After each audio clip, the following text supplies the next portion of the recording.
Welcome back to Dead Good Book Reviews and to the final episode of Animorphs April. We are talking about Animorphs 20 today. Yes, it is the final episode, but we are not even halfway done with this series yet. So let's not get emotional, suck it up, and let's talk about the discovery. We are back at Marco for this book, and while he hasn't been being too annoying in the last few books, I'm sure he is going to disappoint me. What was intriguing me when I started this was the tagline, "There's a brand new Animorph," which has me pretty excited because it's been 20 books. Let's inject something new. Although I desperately hope that the new Animorph is not what's depicted here. We open with the traditional... No, we don't. We don't open with the traditional opening. Instead, we open with the fun of Marco hitting on some poor random girl who's just trying to have her lunch in peace and not be attacked by this, and then Marco launches into the slight variation on the traditional opening. Now, where was I? Oh yeah, my name is Marco, and I can't tell you my last name or where I live. Why not? Because I'm hoping to live long enough to figure out females, that's why. I mean, is it just me, or are they way too sensitive? I feel like Marco's books need that, like,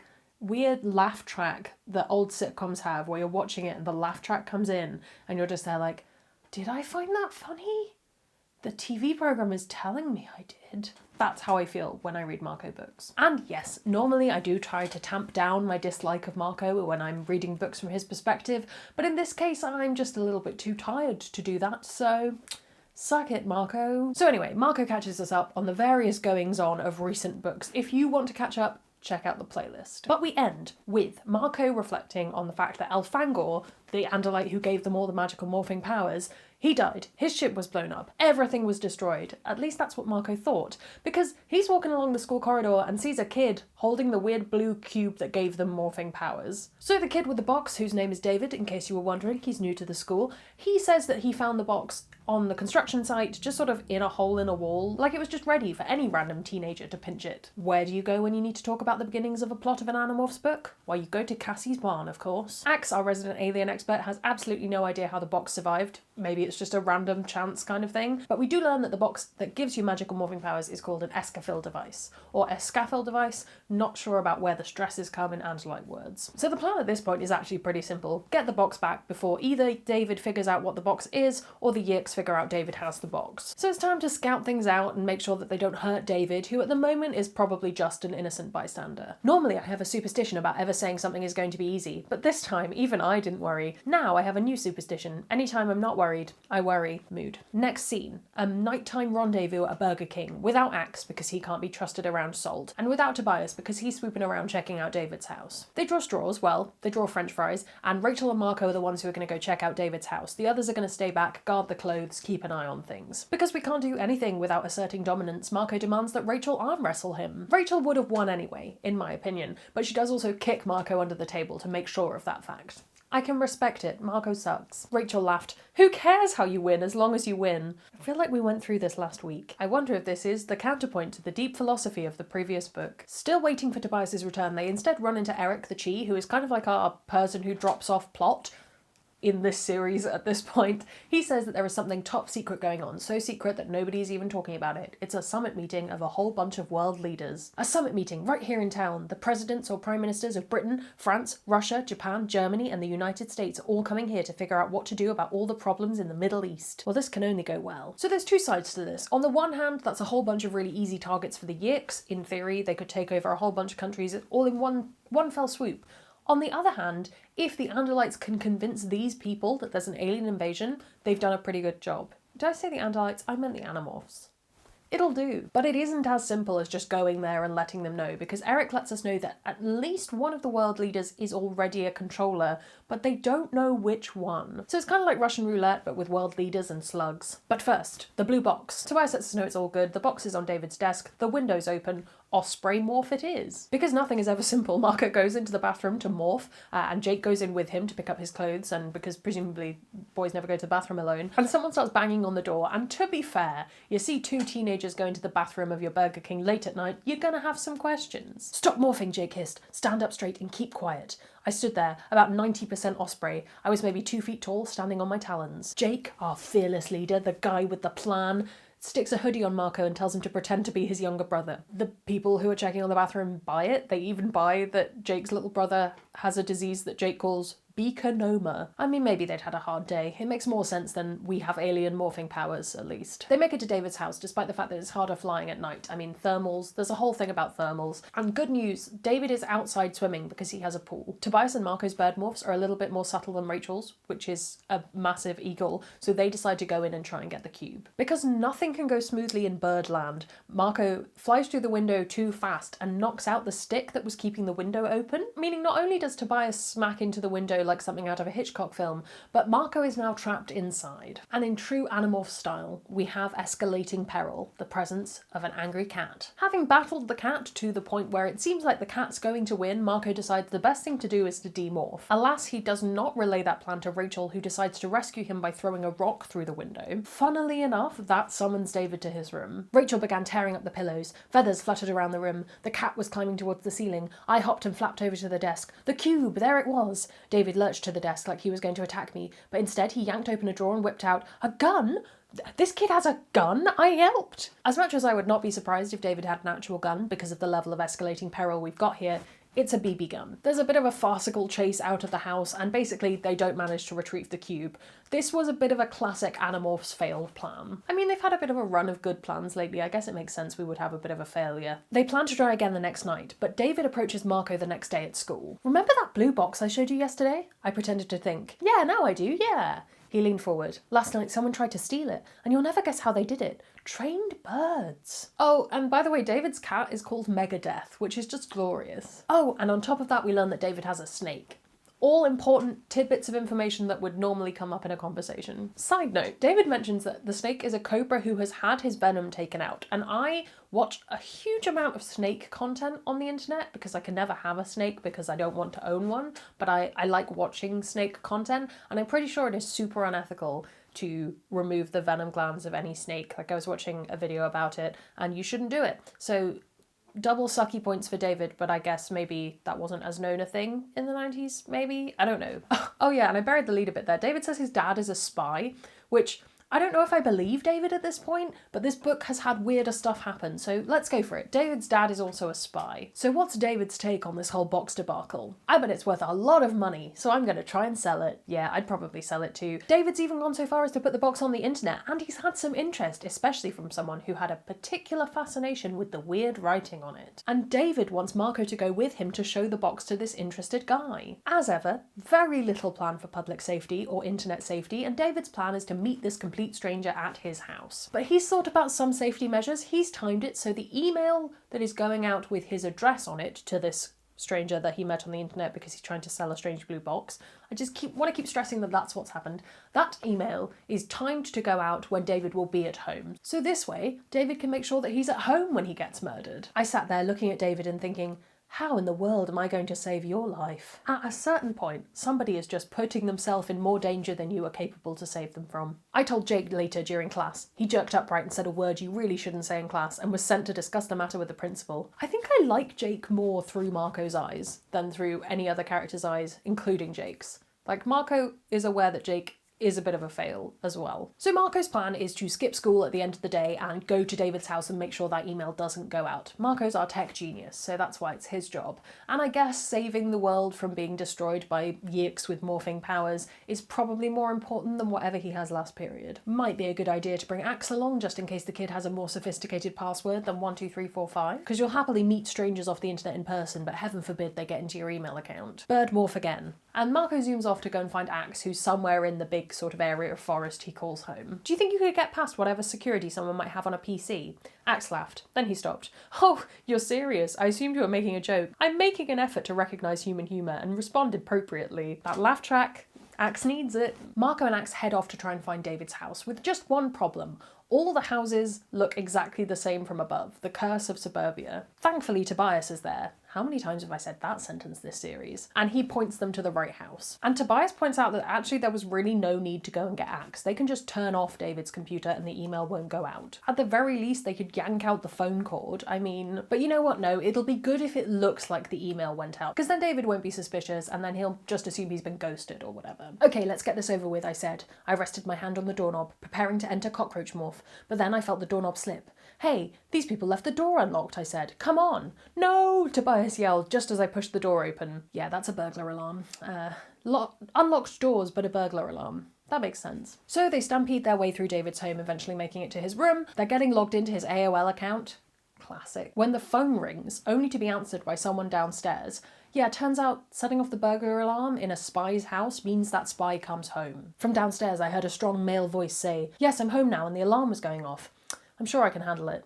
"No, I'm a law enforcement officer. No need to send one of your guards out here. I'll check it out." It's David's spy father, all right. There's only one thing to do. Axe needs to hop in the cupboard and morph small. Marco leaps under the bed, which seems like a good idea, were it not for the fact that their maths, their timings, were an hour out, and that email is not going in an hour, it's going in about 3 minutes. And also, David's cobra sleeps under the bed. Marco does pretty much what we'd expect him to do. He acquires the DNA of the snake, which does in fact bite him. While he does that, Axe is in the cupboard, which David's dad does open, because that's where you would check for intruders, only to be terrified by Axe and Spider Morph. Marco throws the snake across the room as a distraction, which only makes things worse because now the snake wants to eat the spider. Thankfully, the doorbell goes at that moment and David's dad leaves, letting Marco snatch Spider Axe away from the jaws of the cobra. Oh yeah, and the email that sent. Yeah, at least Marco's not poisoned, unless it's a slow-acting poison.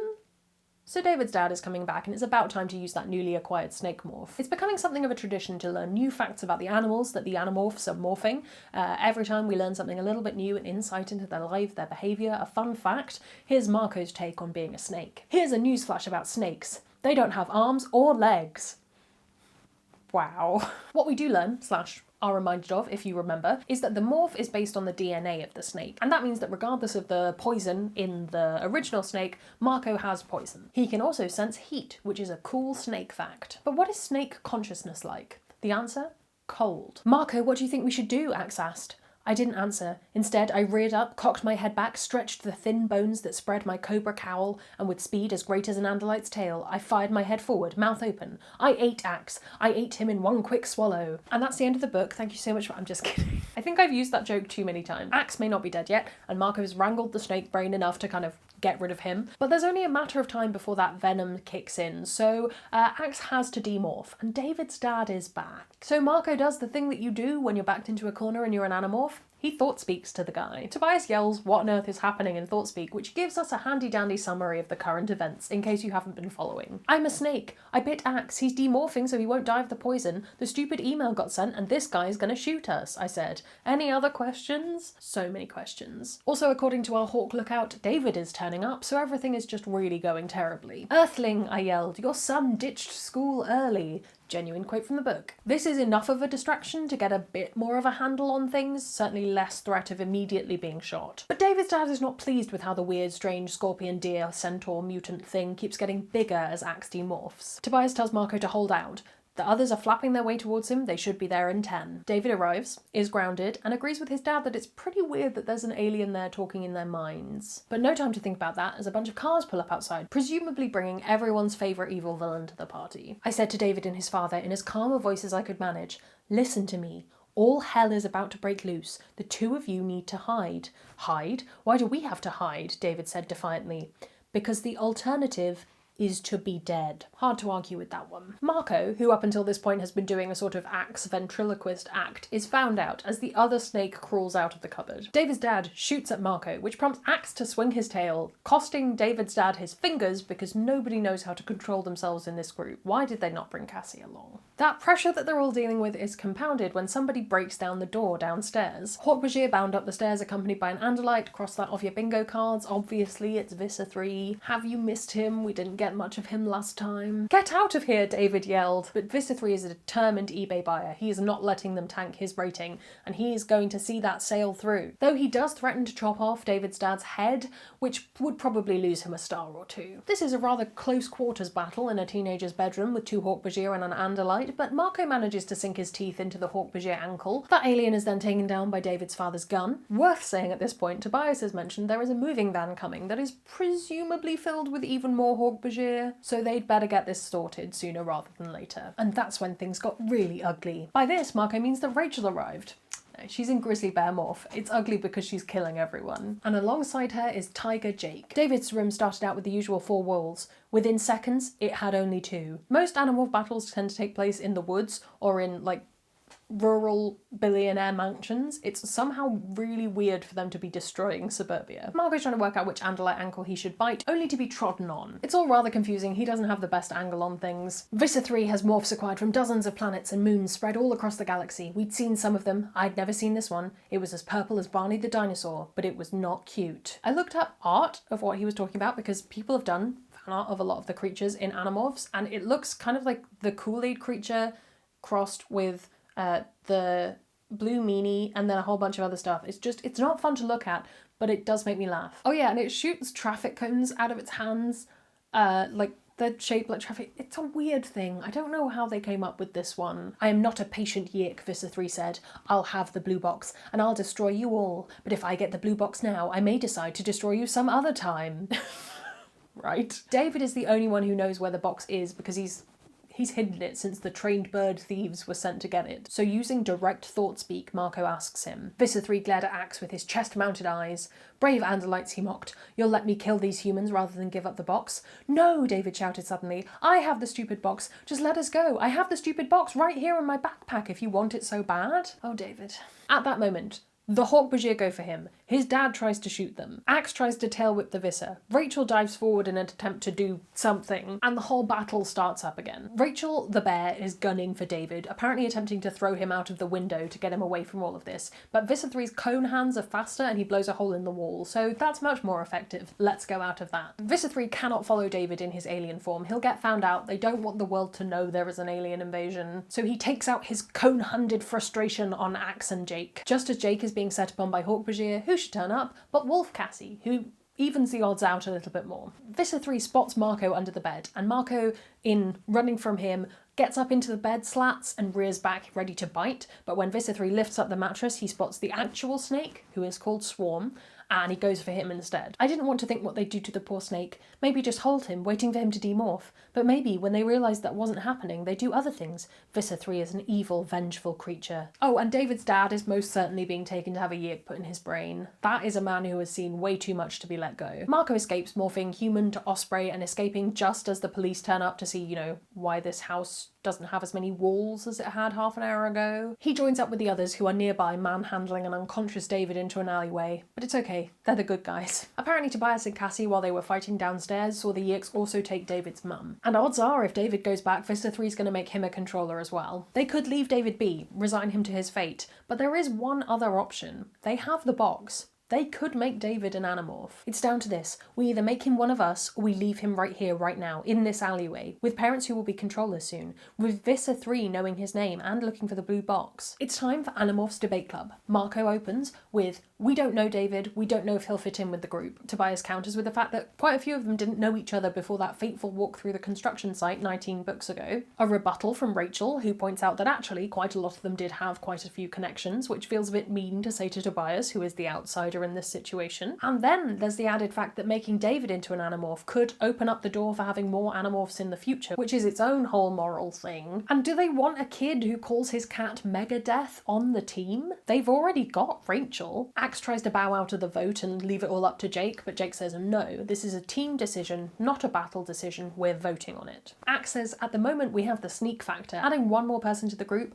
reduces the sneakiness and doesn't actually gain us very much. If they're planning on recruiting, they should start with somebody they know. Marco is unconvinced by David, and so he sides with Axe on team no. Rachel is pro adding David to the team, which is interesting, but she basically says we've got to start somewhere, we may as well recruit David now. With Cassie on the yes side, it's up to Prince Jake to decide. They wake David up and let him know that they're about to change his world. They take David back to Cassie's barn, because of course they do, and they fill him in on the entire situation. David doesn't seem to quite know what's going on, so Marco takes it upon himself to give him a blow-by-blow account of what might be happening to his parents now. And for some reason, David starts to cry. And yeah, Marco realises that what he's describing to David is what happened to his own mother, and maybe he's projecting just a little bit and should maybe chill. David looks sullen. It's all a trick. I shot a look at Rachel. She looked like she was already regretting her vote. Axe, Jake said.